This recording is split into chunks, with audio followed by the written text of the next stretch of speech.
Hi everyone, this is Nikki Jones again, and this is going to be segment 7 of my testimony.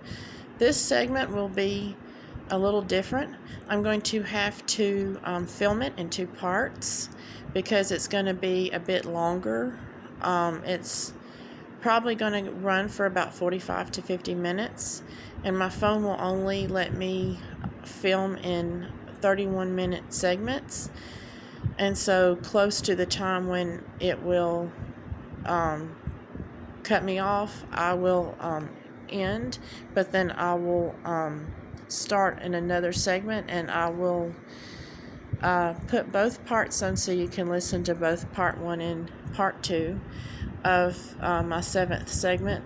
This segment will also be different because with the first 6 segments of my testimony, I went pretty much in chronological order of my life history and how God has helped me. With this one, I am going to specifically talk about a certain subject that is dear and close to my heart.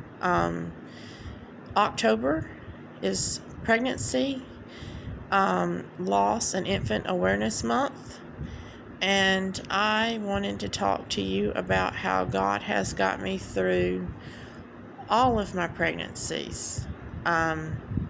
So I have been on both sides of the spectrum.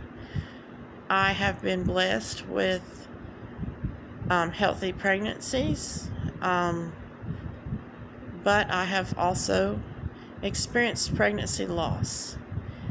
And so I felt it was very important to share it with you. I want to talk about how God's got me through both experiences, from experiencing loss to also experiencing being able to birth a healthy child. But I think what I will first do is take you back to the fall of 2007. I was 27 years old, and I had gotten a pap smear done, and it came back abnormal. And I was concerned because, as I talked in some of my earlier segments, I lost my mom when I was 15 years old. She had an advanced form of ovarian cancer, and she passed away at the age of 42. But before she passed away, she had battled endometriosis, and she experienced fertility problems. She married my dad at the age of 18, and not long after they got married, they wanted to start trying to have children. Well, she didn't conceive me until she was 26 years old, and she had me 3 days before her 27th birthday. So as you can see, it took her a while to conceive me, and I was her first child.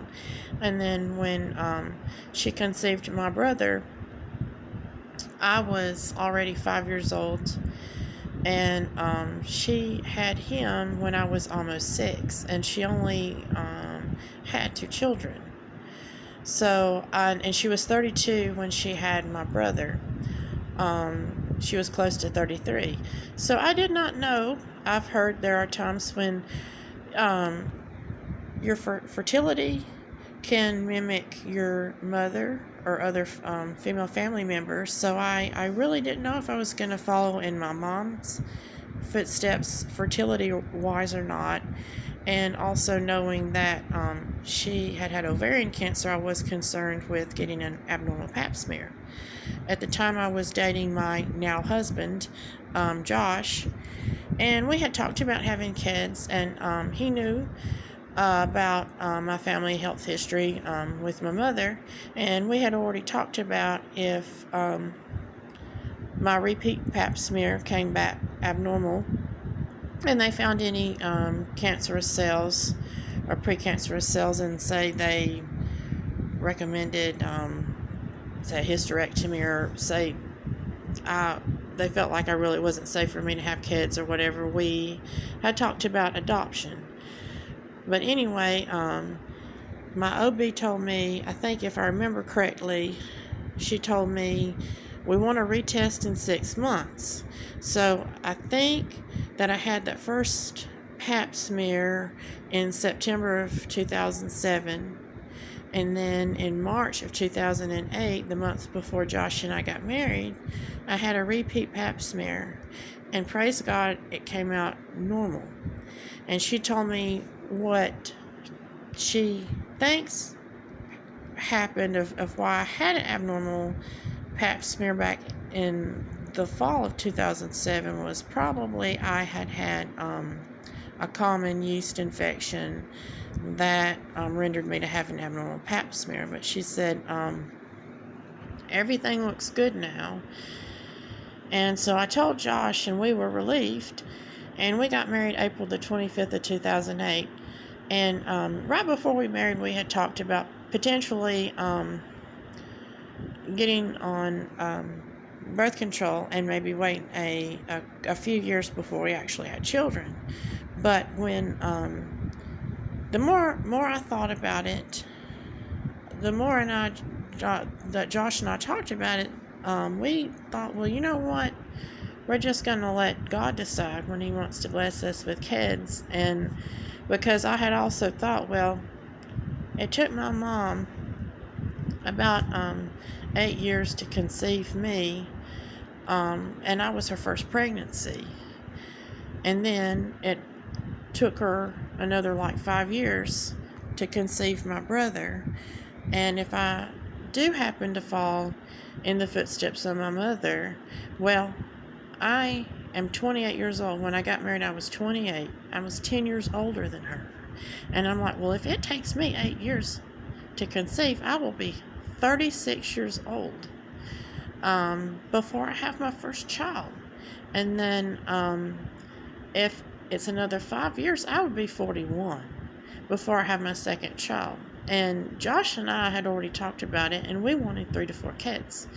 So we're like, well, we better go ahead and start, let God bless us when He wants to, but start maybe potentially trying to have them early instead of later, since I was 10 years older than my mother was when she first started trying to have kids.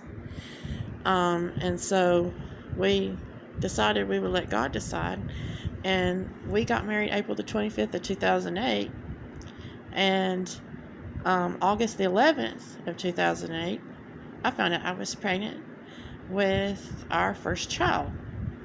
And so I'd actually conceived about 3 months into the marriage in July. And actually, we were super excited. I was really excited. I was really relieved that I had conceived so soon, since I was nearing the age of 30. That pregnancy was your typical pregnancy. Everything, for the most part, went really smoothly. Yes, I experienced your typical feelings of sickness. In fact, I got sick a few times to my stomach, and I had some food aversions and also food cravings. I craved Mexican with Kate. I remember Mexican and Italian. And I had a food aversions, I think, for like corn and broccoli.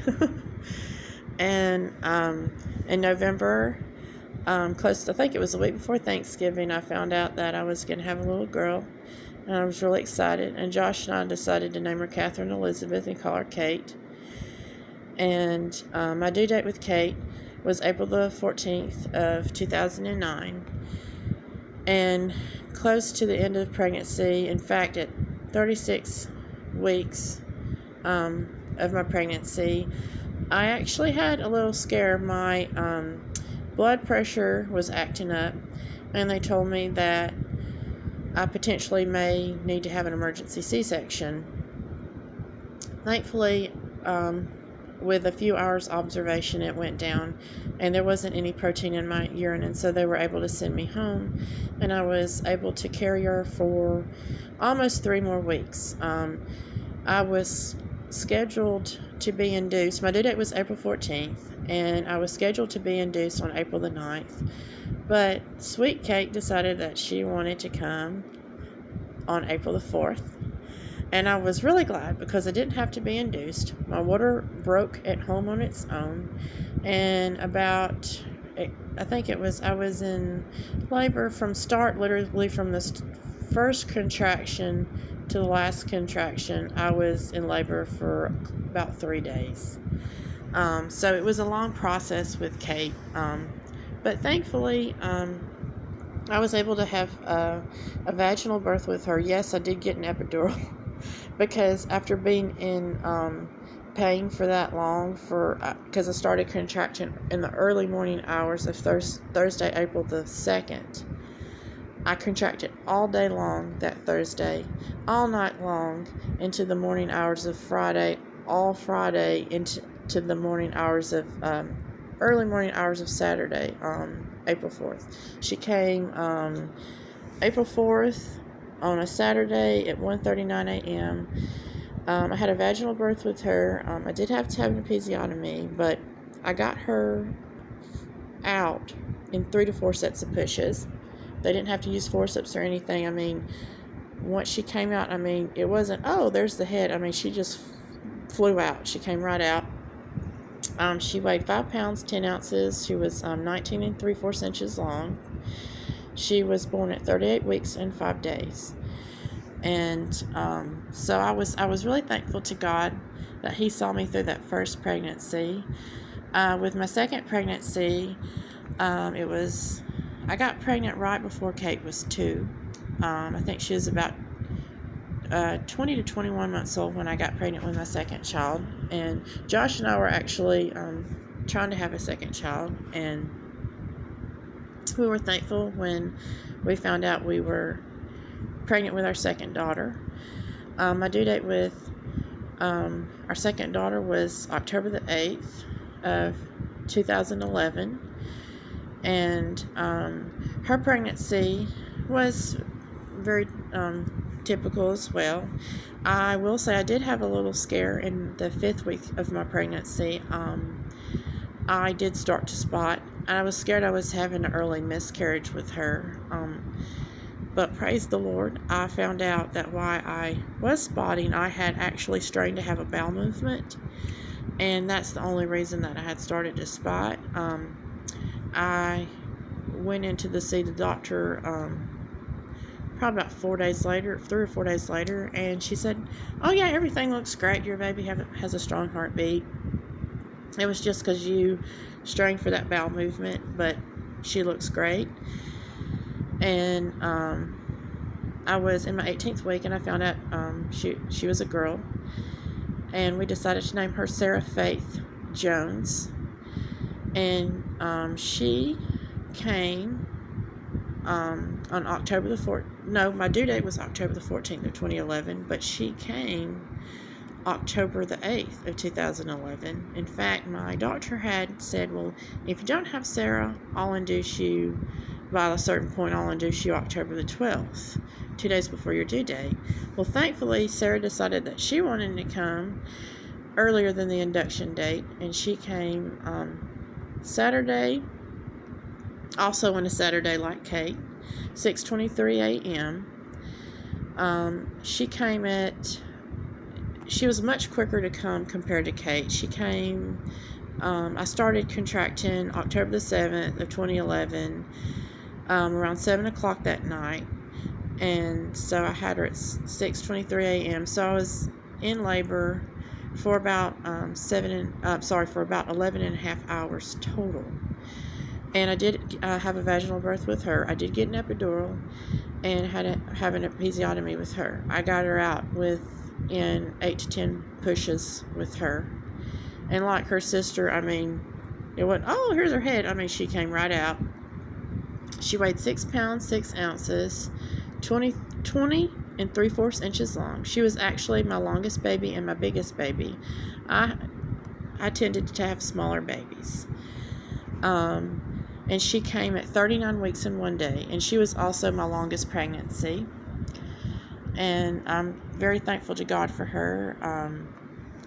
because except for that little scare, I mean, her pregnancy was typical. I did have, some night nausea and a few like food aversions and everything, but and I did have acid reflux with her, just like I did with Kate. But it was a good pregnancy, and I didn't have any blood pressure problems or anything. And then and I had Kate when I was 29. I had Sarah when I was 31, and when I was 33, I got pregnant with my third child. And not only was she my third child, but she was my third daughter. I found out in January of 2014, right before my 34th birthday, that I was pregnant with my daughter Hannah. And I did have a little scare with her the first part of the pregnancy. In my 6th week of pregnancy, I went for my first ultrasound, and also to confirm, medically confirm my pregnancy, not just with your typical pregnancy test, but to verify it, confirm it with a doctor. And that was also the day I confirmed my pregnancy with my OB on January the 28th of 2014. And that's when James Ben had said we were supposed to get a light dusting, and then I ended up stuck. Thankfully, I was able to get out of downtown Birmingham, but I ended up getting stuck and having to stay at a hotel. I think it was in Bessemer, because the interstates were gridlocked.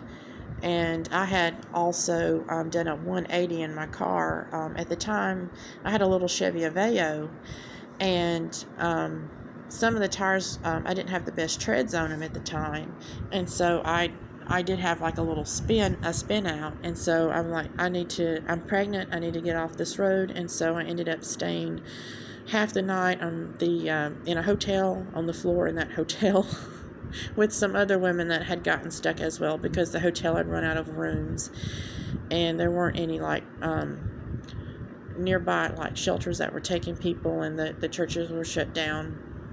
So I had to stay in that hotel. But I did have that scare of not being at home, having that spin out, being stuck in the snow. But earlier that day, on my ultrasound, I found out that I had a tiny uterine bleed. I had never experienced a uterine bleed in a pregnancy before. And my OB felt optimistic that it should resolve on its own, but I have been informed that if you do have a uterine bleed, they can either get worse and you can miscarry, or they can resolve on their own. And I had prayed about it, and God gave me a peace about it, that it would resolve, and I trusted Him. And by the 9th week of pregnancy, the doctor had told me to return in 3 weeks. I had a repeat ultrasound, and even before the doctor got in the room, the nurse saw the ultrasound, peeped her head in, and said, "Oh, and by the way, there's no more signs of a uterine bleed."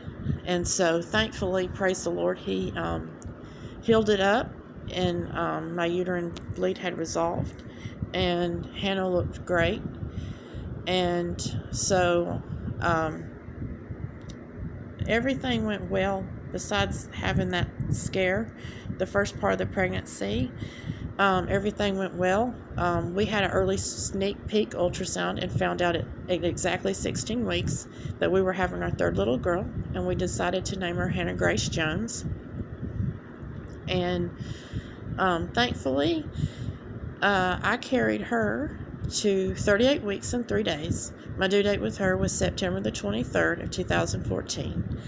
And my doctor did not schedule an induction this time, because she already knew, me and her knew, that I would probably go, if I was going to be like I did with my other pregnancies, I was probably going to deliver at least 2 weeks early, somewhere around in there. And so I was not scheduled an induction. And I naturally started contracting on early September the 12th. At 3:56 a.m. was my first contraction. I made it to the hospital, I think, between 8:30 and 9 of that morning. And I was admitted into the hospital. They didn't even have me go to triage, because they're like, "This is your third child. and we know you're going to go ahead and have her that day. And so by the time that I did get admitted and the doctor checked me after I got admitted, I was at 4 centimeters, and she broke my bag of waters, and she found that there was a little bit of meconium in the bag of waters, and so she said, we are going to have NICU on standby. And I will admit, it did make me a little concerned, because with my other 2 children, my bag of waters did break on their own, but there was no meconium in it, and NICU never had to be on standby with them. And so I got the epidural after she broke my bag of waters, and I made it to 6 centimeters, and then everything seemed to be going okay. And the next thing I know, my nurse is calling other people in there. They're putting oxygen on me, and they're like, breathe, mama, breathe. And I remember I started crying, and I started panicking, and I was praying to God, please, God, please protect me and my baby. Please keep my baby safe. And they told me that Hannah's heart rate was dropping, and that she was in distress. And the OB that was on call that day, which, on a side note, my regular OBGYN is Dr. Sarah Davis at St. Vincent's Hospital in downtown Birmingham. Well, my first 3 children were delivered on the weekends. My first child was born on a Saturday, and she wasn't on call that weekend. My second child was born on a Saturday. She was not on call that weekend. My third child was born on a Friday. She was not on call that weekend. So other OBGYNs had to deliver my other children. And in fact, Dr. Presby's delivered my first daughter, and I had never met her until she walked in on April the 4th, early Saturday morning, and delivered my baby. I met her just a few minutes before Kate was born, but she did a fantastic job. And then my second daughter, Dr. Ellis, delivered her, and I met her a few minutes before Sarah was born, but she did a fantastic job. And so Dr. Presby's was on call, and she walked in and she told me that, she said, your baby is in distress and we may have to do an emergency C-section. And she checked to see if there was a cord prolapse, and there wasn't. And with a cord prolapse, that is where the umbilical cord is coming out before the head of the baby, and they wanted to make sure that that wasn't the case, and thankfully it was not. But they did not know if the cord was wrapped around her neck, or why Hannah, if she just wasn't tolerating labor, or why she was in distress. And so they tried to turn me in different positions from like one side to the other or whatever, trying to get her heart rate up, because they didn't want to have to do a C-section if they didn't have to, especially because I had already successfully vaginally delivered 2 other children. And so they felt very confident I could do a 3rd vaginal delivery. But sadly, that wasn't the case with Hannah. She wasn't responding to their efforts. And I told Dr. Presby's, I was scared, and I started crying. I said, Dr. Presby's, I'm scared. I've never had a C-section before. But I said, I want to do what's best for Hannah. And if what's best for Hannah is to do a C-section, by all means, do it. I said, if it's okay, I am going to cry because I'm nervous. But I want you to do what's best for Hannah. And I trusted God that He was going to take care of Hannah and I. And I will admit, I did suffer some PTSD with that birth. I did end up having to have a C-section. And the reason it was very traumatic for me is because even before she was born, I almost passed out in the bed when they put my IV in, and I had found out that my blood pressure had dropped. And so I had already experienced a dizzy spell even before she was in distress. But when I was in there, they had to get her out so fast. My blood pressure kept bottoming out, and I was dizzy. I was lightheaded. I was nauseated. And so most of the time when they were getting her out, I had my eyes shut because I couldn't handle even my eyes being opened. And they got her. I mean, they got her out in record time. And sure enough, the cord was wrapped around her neck, and she was having trouble breathing. Josh and I remember Dr. Presbys saying, "The baby's out. It's a girl." She let Josh and I give her a quick kiss. They whisked her to NICU. Josh went down to NICU.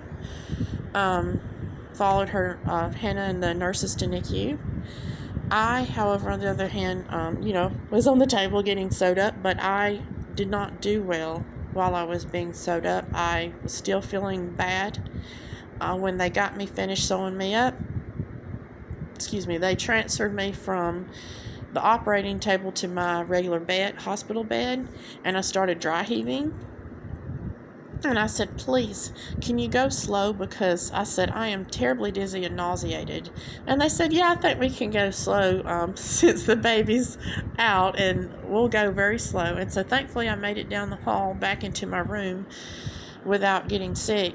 But the nurse had to keep pumping me full of blood pressure meds because my blood pressure kept bottoming out, and it took her 2 hours to stabilize my blood pressure after Hannah was born. She was born at 1:51 p.m. that afternoon, and I didn't get to see her till between, let's say, 9 o'clock, 9:30 that night, just because of how terrible I felt and how long it took them to stabilize my blood pressure.